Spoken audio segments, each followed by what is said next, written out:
Hi, I'm MacKenzie Fegan, and this is 112BK. Coming up, underestimate Nini Nguyen and you'll get cut. While she may have had to pack her knives and go, she made Brooklyn proud on this season of Top Chef. My whole focus throughout this whole thing was stay true to myself, showcase the food that I grew up with, and not be take it so seriously. I mean, it's a serious competition, but have a little fun with it.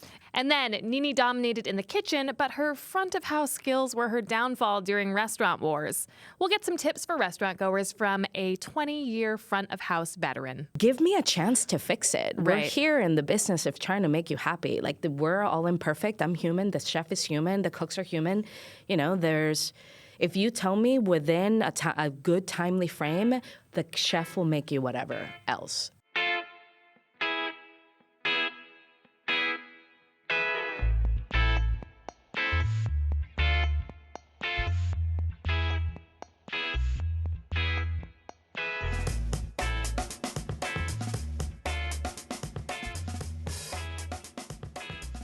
She showed up in episode 1 wearing a hot pink jumpsuit and a non-threatening smile.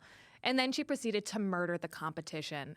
You know those small dinosaurs in Jurassic Park with the neck things that Newman thinks are really cute, but then they spit blinding poison at him and eat his face? Nini Nguyen is like that. Her run on this season's Top Chef may have been short, but it was mighty. Nene is a transplant from New Orleans, co-founding culinary director at Cook Space here in Brooklyn. And she joins us to talk about immigration, inspiration, and haunting sauces. Nini Nguyen, welcome to 112BK. Thank you for having me. I wore a jumpsuit today just for you. I love it. Thank you. So you are fresh off of Top Chef. They kept you sequestered until you were finally off the show. And I want to get back to that in a little bit. But tell us, how was the experience for you? It was a crazy experience. I've never really done TV before or competed in a cooking competition like this. And it was scary. It was scary. It was good. I made a lot of good friends. And I learned a lot about myself. What was scary about it? Was it the TV element? Was it the competition element? I think both combined. Yeah. Because you never know how you're going to react in a competition, one, and then have it all recorded. And I was scared that they would just show everything that I said. But they only showed the funny stuff. And I think just nerves, really.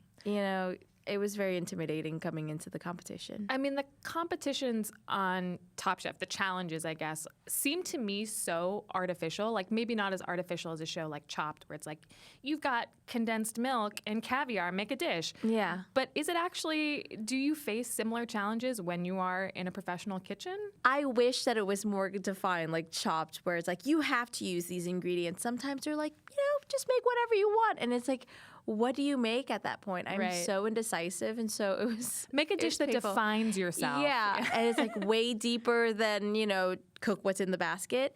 So I think that was really challenging, and it made you kind of dig deep. And some people were better at it, and some people were not.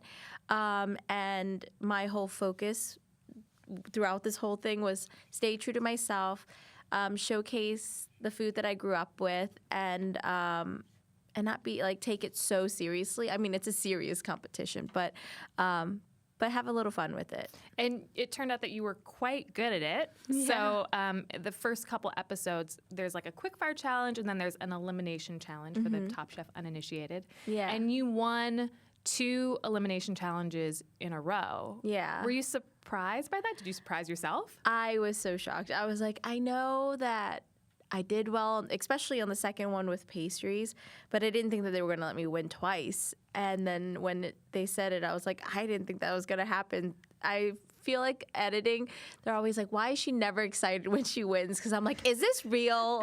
Are you sure you said my name? And you said they said your name, but Eric Repair said your name. I know. I was really shocked. But it was I felt bad because I had pastry experience as well as Kelsey, so we were in our corner just being really quiet. I felt really guilty about it, and then I realized there's going to be a lot of other challenges that other people might have an advantage on. You won 2 challenges in a row. One was for pastry, and then one was for this like spoon bread shrimp etouffee thing that was called Haunting. Yeah. One of the judges. Yeah. I thought I was going to go home for that challenge. Really? I didn't exactly know what I wanted to make, and then I've made spoon bread before, and so I have my own take on it, and then I decided to make the etouffee sauce. But then during that challenge, 2 hours, one of my teammates, he's falling behind, so I spent a lot of time helping him, and I didn't really take the time to refine my dish. And so I was so scared that it was like under-seasoned, that the sauce was not the right consistency. I was basically almost in tears the whole like 3 hours waiting for a judge's table.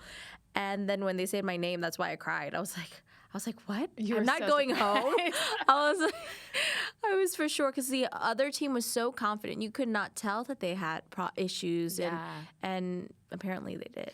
Did you find it was difficult? Like power dynamics were difficult within groups, and you know you have a bunch of people who are used to running their own kitchens. Exactly. I think that there's a lot of very strong, assertive people in a room. Sometimes it does take someone to be a leader and just say like, okay, like herd everyone to like the right direction. But then I've always been known to be a little too bossy. A little too bossy. Okay, well, it served you well. Yeah.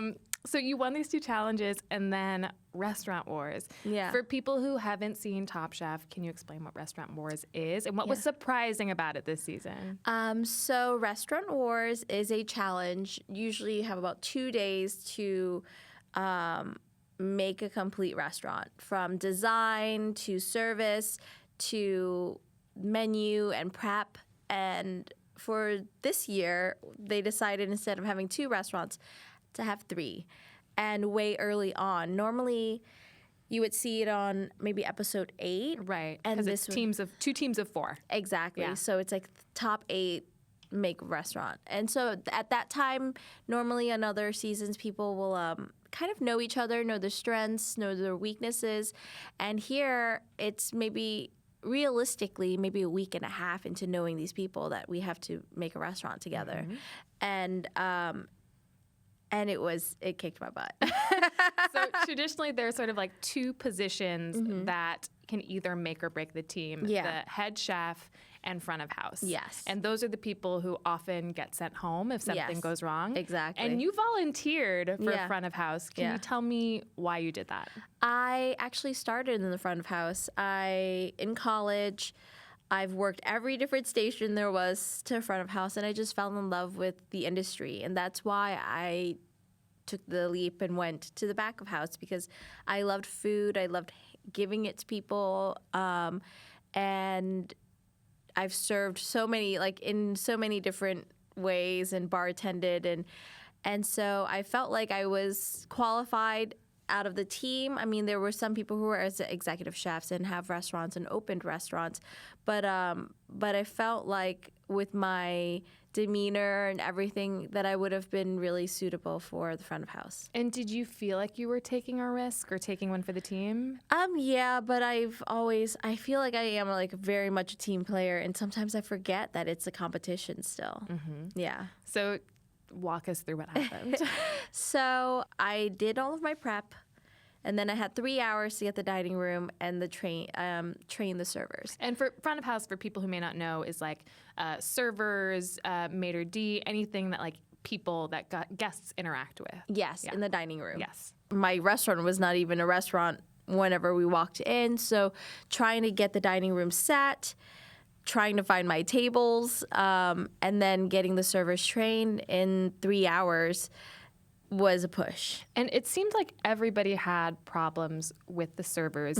I don't know exactly how they bring in enough servers for Restaurant Wars, but you're in Kentucky, and it looked like a lot of these people had not had serving experience. Yeah, I found out quickly that I can't train people in less than 3 hours to run a service. But I think that when it came down to everything, it was communication between my team, from the front of house, from the back of house especially, that was our downfall. Got it. And so what your restaurant was called onto the carpet for was that people were waiting a long time. The wait was like an hour plus. The camera captured one person pulling out a banana because they were so hungry, which also is very smart. Everybody should be in charge of their own hanger. And you ultimately got sent home. Yeah. Okay. But then there's something called Last Chance Kitchen. There's like a lot of elements of Top Chef. So you got a second chance to come back on the show. Tell me a little bit about that experience. So Last Chance Kitchen is whenever anyone gets eliminated, they kind of battle it out to get back in. And I think we have a clip from Last Chance Kitchen. So let's watch that. Yeah. Hey, guys. What the is this? Last Chance Kitchen, bitches. Holy. What is happening right now? What up, y'all? I see Brother Luck. He's cutting up some vegetables. Eliminated chefs from our season, from seasons past. Keep going, Nene. We have no idea what's going on. This is crazy. Welcome to Last Chance Kitchen.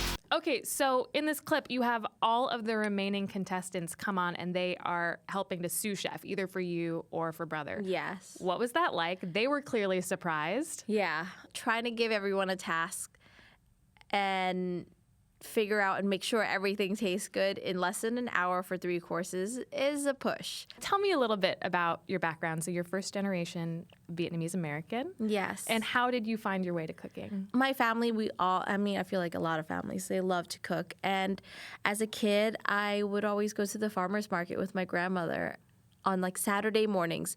And you'd have to go really early. Like if you got to the farmer's market around 7, you were too late.